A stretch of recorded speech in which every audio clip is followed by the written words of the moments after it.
नमस्कार दोस्तों, आज हम यहां पर फिर से बात करेंगे आपके डीएलएड एग्जाम की। डीएलएड एग्जाम जो आपका होने वाला है उसमें लगभग आप ये मान के चलेगा कि 4 से 5 महीने का आपके पास टाइम है। तो आज मैं आपको यहां पे 5 स्ट्रेटेजीज बताऊंगा, 5 स्टेप्स बताऊंगा जिसके द्वारा आप जो आपका डीएलएड एग्जाम है उस डीएलएड एग्जाम में आप लोगों को जो है वो आप लोगों को सक्सेस मिलेगी। सबसे पहले स्टेप की अगर हम बात करें, कोई भी एग्जाम है, ठीक है, वहां पर सबसे पहले आपको जो है वो सिलेबस को देखना है। ठीक है, अगर हम यहां पर डीएलएड एग्जाम की बात करें तो डीएलएड एग्जाम में आपका जो पेपर होगा जिसके थ्रू आपका जो है डीएलएड एग्जाम, आपका जो डीएलएड का पेपर है वो आएगा, तो उसमें आपके 4 सब्जेक्ट आने हैं। ठीक है, ये पेपर आपका जो है वो 2.5 घंटे का होगा, 4 सब्जेक्ट होंगे, 200 क्वेश्चन आएंगे। यानी आप लोगों के पास जो है वो टाइम कम है, क्वेश्चन नंबर ऑफ क्वेश्चंस आपके ज्यादा हैं लेकिन टाइम आपके पास जो है टाइम आपके पास कम है। यानी 150 मिनट में आपको जो है वो 200 क्वेश्चन जो है 200 क्वेश्चन करने। 4 सब्जेक्ट कौन कौन से हैं? हम बात करते हैं पेडागोजी की, हम बात करते हैं मैथमेटिक्स की, हम बात करते हैं रीजनिंग की और हम बात करते हैं आपका जो है जीके की। लेकिन अब जब हम बात कर रहे हैं सिलेबस की, ऐसा प्रॉपर डिफाइंड सिलेबस तो यहां पे है नहीं, तो हम आपका कैसे करेंगे? तो उसके लिए मैं आपको बता दूं, उसके लिए आपको करना क्या है, उसके लिए आपको जो है इनके जो प्रीवियस ईयर के क्वेश्चन पेपर हैं, ठीक है, प्रीवियस ईयर के क्वेश्चन पेपर को आपको एनालाइज करना है। ठीक है, उनको देखना है कि ये क्वेश्चन आपका कौन से टॉपिक से बन के आया है। आप इनकी वेबसाइट पे, जब आप इनकी वेबसाइट पे आप लोग जाएंगे तो वहां पे आपको जो पुराने पेपर हैं वो पुराने पेपर आपको 2014 से मिल जाएंगे। 2014 में, 16 में, 19-20 वाला जो था, 20-21, 21-22 वाला जो है, ये 5-6 पेपर वहां पे जो है 5-6 पेपर पड़े हुए हैं, उनको आप डाउनलोड करें। उसके बाद देखें कि ये क्वेश्चन किस टॉपिक से आपका बना हुआ है। जैसे अगर यहां पे मैं आपको बताऊं तो अगर हम जीके की बात करते हैं, ठीक है, हम किसकी बात करेंगे? हम जीके की बात करेंगे, जो सामान्य ज्ञान वाला आपका है जिसके 50 क्वेश्चन बन के आने हैं। तो आप देखेंगे आपसे जो वहां पे क्वेश्चन पूछे गए हैं वो एक तो भारत का जो जीके है, इंडियन जीके है, जिसमें भारत का इतिहास, उसमें तीनों इतिहास आपके आते हैं, प्राचीन काल, मध्यकालीन और आधुनिक काल, वो क्वेश्चन आपके बन के आते हैं। फिर उसमें आधुनिक काल वाले या राष्ट्रीय आंदोलन वाले वो क्वेश्चन आपके ज्यादा बन के आते हैं। फिर हम पॉलिटी की बात करें, ठीक है, जो राजनीति शास्त्र है उसकी बात हम यहाँ पे बात करेंगे। ठीक है, तो वहां से भी आपके क्वेश्चन जो बन के आते हैं, जिसमें संविधान से रिलेटेड, अनुच्छेद के ऊपर जो कुछ क्वेश्चंस हैं वो आपके बन के आते हैं, जो संसदीय प्रणाली है उसके ऊपर आपके क्वेश्चन बन के आते हैं, वो हो गया। फिर ज्योग्राफी में आपके बाढ़ के ऊपर बहुत सारे आपके टॉपिक्स हैं, भारत की जो विविधता है, भौगोलिक विभाजन है, उसके ऊपर क्वेश्चन आपके बन के आते हैं। कौन सा, अगर हम एक क्वेश्चन जनरली सामान्य तौर बन के आता है कि अगर हम बात करें कौन सा जो अभ्यारण्य नेशनल पार्क है वो आपके वो ज्योग्राफी के अंतर्गत। इकोनॉमिक्स से जो है वो ज्यादातर करंट में क्वेश्चन पूछे जाते हैं कि भैया यहाँ पे जो आपका रिवर्स रेपो दर आपका कितनी रही, या जो हमारा सूचकांक है वो आपका कौन सा रहा।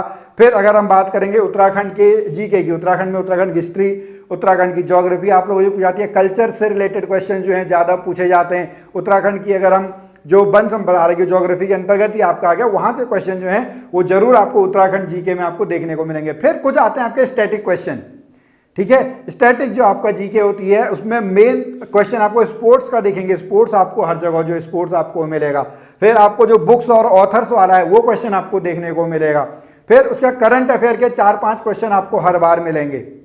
ठीक है, लगभग पिछले 5-6 महीने में जो आपका करंट यहाँ पे हुआ है, जो घटनाएं आपकी घटी हैं, चाहे वो नेशनल हो चाहे वो इंटरनेशनल हो, दोनों घटनाएं जो हैं वो आप लोगों से पूछी जाती है। तो यहां से अगर हम पर्टिकुलरली जीके की बात करें, जीके में आप लोगों के जो क्वेश्चन हैं वो जरूर यहां से आपके जो है वो। अब हम बात करते हैं हमारे सेकेंड स्टेप की। सेकेंड स्टेप में आप लोगों को क्या करना है कि टॉपिक वाइज स्टडी करनी है। ठीक है, बहुत सारे स्टूडेंट का यहाँ पे क्वेश्चन आता है, सर आप एक जरा टाइम टेबल आप बना दो कि जिससे हम इसके बारे में जो है, जो डीएलएड का एग्जाम है उसके बारे में हम पढ़ सकें, डीएलएड के टाइम टेबल बना दो। तो मैं आपको यहाँ पे एडवाइस करना चाहूंगा, आप टाइम टेबल के हिसाब से नहीं, आप टॉपिक वाइज पढ़ो। आप टॉपिक्स का टारगेट रखो कि आज के दिन में मुझे ये टॉपिक खत्म करना है, ये टॉपिक मुझे पूरा करना है, इस हफ्ते मुझे ये टॉपिक कंप्लीट करना है, इस वीक में, ठीक है, या इस महीने में मेरे को ये सब्जेक्ट जो है वो आपको पूरा करना है। जैसे अगर मैं आपको बताऊं, अगर हम इतिहास की बात करें तो इतिहास को अगर आप मान लो 1 महीना आप देते हो, ठीक है, तो पहले हफ्ते में आपका जो प्राग ऐतिहासिक काल, आद्य ऐतिहासिक काल वाला है, प्री हिस्टोरिक और प्रोटो हिस्टोरिक, वो आपका कंप्लीट होना चाहिए। फिर उसके बाद हम आगे के जो है आगे के टॉपिक देखेंगे। तो आपको क्या करना है, टारगेट बेस्ड स्टडी करनी है। आप लोगों को पता है कि आपका एग्जाम कब होने वाला है, आप उसको अलग अलग भागों में बांट लीजिएगा, महीने के हिसाब से आइएगा, फिर दिन के, हफ्ते के हिसाब से, फिर दिन के हिसाब से। तो आप टॉपिक वाइज जो है टॉपिक वाइज स्टडी करेंगे। साथ साथ में उसके नोट्स जो है वो नोट्स आप बनाते चलेंगे। उसके लिए आपको स्टडी मटेरियल चाहिए होगा, वो आप ऑनलाइन भी ले सकते हैं, ऑफलाइन भी ले सकते हैं। इसके लिए हम अलग से एक वीडियो बना देंगे कि किस तरीके से आप जो कौन कौन सी बुक्स हैं उन बुक्स को आप लोग जो है वो पढ़ सकते हैं, मार्केट में आपको मिल जाएंगी, वहां से आप उसको जो है वो देख सकते हैं। फिर अगर आपको यहाँ पे कोई गाइडेंस चाहिए होगी तो वो आप ले सकते हैं, आप ऑफलाइन जो आपके टीचर्स हैं उनसे ले सकते हैं, ऑनलाइन जो टीचर्स हैं उनसे आप लोग ले सकते हैं। तो इस तरीके से आपको जो सेकंड स्टेप पे काम करना है वो फोकस्ड स्टडी करनी है, टॉपिक वाइज स्टडी करनी है। ठीक है, चाहे आप और भी सब्जेक्ट में देखेंगे, आपको टॉपिक वाइज स्टडी जो है टॉपिक वाइज स्टडी आप लोगों को करनी है। उसके बाद जब आप स्टडी कर लें उसके बाद बहुत इंपॉर्टेंट हो जाता है एमसीक्यू प्रैक्टिस करना, क्योंकि आपका एग्जाम जो है वो मल्टीपल चॉइस क्वेश्चंस टाइप का होगा, वस्तुनिष्ठ प्रकार का होगा। तो हमें हमारे दिमाग को उसी हिसाब से ट्रेन करना है कि 2.5 घंटे में आपसे 200 क्वेश्चन होने चाहिए। कितने क्वेश्चन होने चाहिए? 2.5 घंटे में आपसे 200 क्वेश्चन होने चाहिए। तो दिमाग में बहुत बार रहता है कि पढ़ते पढ़ते तो हमको लगता है कि हमें हाँ ये टॉपिक कंप्लीट हो गया, ये टॉपिक कंप्लीट हो गया, लेकिन जैसे ही एमसीक्यू की बारी आती है वो ऑप्शन देख के हम थोड़ा सा आपका नर्वस हो जाते हैं, थोड़ा सा हम कंफ्यूज हो जाते हैं। तो आपको प्रैक्टिस करते वक्त एमसीक्यू के हिसाब से भी आपको प्रैक्टिस करनी है। इसके लिए मैंने एक अलग से वीडियो बनाई है कि एमसीक्यू से आप एमसीक्यू करते करते आप कैसे ज्यादा फायदा ले सकते हैं। तो आपको जो है एमसीक्यू की प्रैक्टिस कैसे करनी है? सबसे पहले आपको टॉपिक वाइज एमसीक्यू ही करने हैं। जैसे आपने उत्तराखंड का जो है प्राचीन इतिहास पढ़ा तो वहां पे आपको उसका पूरे जो है एमसीक्यू साथ साथ में आप लोगों को कर लेने, या फिर भारतीय राष्ट्रीय आंदोलन आपने पढ़ा उसके क्वेश्चन आप लोगों को कर लेने, पॉलिटी का जो अनुच्छेद वाला है उसको आप वहां पे उसके टॉपिक जो है उसके एमसीक्यू आप कर सकते हो, टॉपिक वाइज एमसीक्यू आप कर लें। फिर आप प्रीवियस ईयर में देखो कि उसका लेवल किस तरीके का है। हालांकि यहां पे मैं बता दूं कि जो डीएलएड का पेपर आता है उसका लेवल जो है वो उतना टफ नहीं रहता है जितना आपका पीसीएस, लोअर पीसीएस या आपका ग्रुप सी लेवल का भी नहीं है। क्वेश्चंस आपके, लेकिन टाइमिंग का बहुत, क्वेश्चन का लेवल थोड़ा सा हल्का रहता है लेकिन टाइमिंग बहुत यहां पे इंपॉर्टेंट रखता है। ठीक है, तो आपको प्रीवियस ईयर के पेपर के एमसीक्यू की प्रैक्टिस भी आप लोगों को करनी है। साथ में उसके बाद आपको प्रैक्टिस सेट और मॉक टेस्ट भी आप लोगों को लगाने। फिर मॉक टेस्ट को आपको खुद को एनालाइज करना है कि मेरे मॉक टेस्ट में, मॉक टेस्ट की बारी बाद में आएगी, मॉक टेस्ट को लेकिन आप जब एनालाइज करेंगे कि भैया किस टॉपिक से मेरे कम रह जा रहे हैं, 4 सब्जेक्ट हैं, ठीक है, 50-50 नंबर के, तो भैया कौन से टॉपिक में जो है मेरे कम रह जा रहे हैं। और अगर आप लोगों ने इसका एग्जाम पहले दिया हुआ है, ठीक है, तो अभी आप लोगों के पास टाइम है, तो आप लोग क्या करो, जो टफ टॉपिक्स हैं उनको आप लोग अभी पकड़ो। ठीक है, उसके बारे में ज्यादा स्टडी करो, क्योंकि बहुत बार एमसीक्यू जो मॉक टेस्ट आप लोग देते हैं वहां पे आप बार बार किस पे करते हैं फोकस, जो आपको आता है, लेकिन जो नहीं आता क्या पता वहां से भी आपके 4-5 क्वेश्चन जो है वो आपके बन के आ जाए। तो आपको जो है एमसीक्यू की प्रैक्टिस जो है वो आपको इस हिसाब से करनी है। उसके बाद हम आगे चलें तो आपको जो मोस्ट इंपॉर्टेंट है वो आप लोगों को जो है वो रिविजन करना है। ठीक है, आप लोगों को रिवीजन करना है, वो रिवीजन आप लोगों को फिर से टॉपिक वाइज चलना है।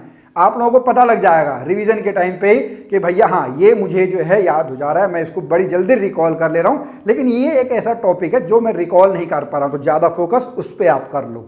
बहुत सारे टॉपिक्स आप लोगों को जो है पता लग जाते होंगे कि हाँ यार ये टॉपिक तो मेरा बहुत अच्छा है, ये सब्जेक्ट मेरा बहुत अच्छा है, लेकिन इसमें मुझे थोड़ा सा डिफिकल्टी होती है, इसके बारे में क्वेश्चन आते हैं तो मैं बड़ा हिल जाता हूँ, मेरे से क्वेश्चन भी नहीं होते हैं। तो वो सब आपका जो है वो रिवीजन पे आना चाहिए। एग्जाम सेंटर में बैठ के भी लगता है हाँ यार पढ़ा तो था लेकिन उसका आंसर पता नहीं क्या था।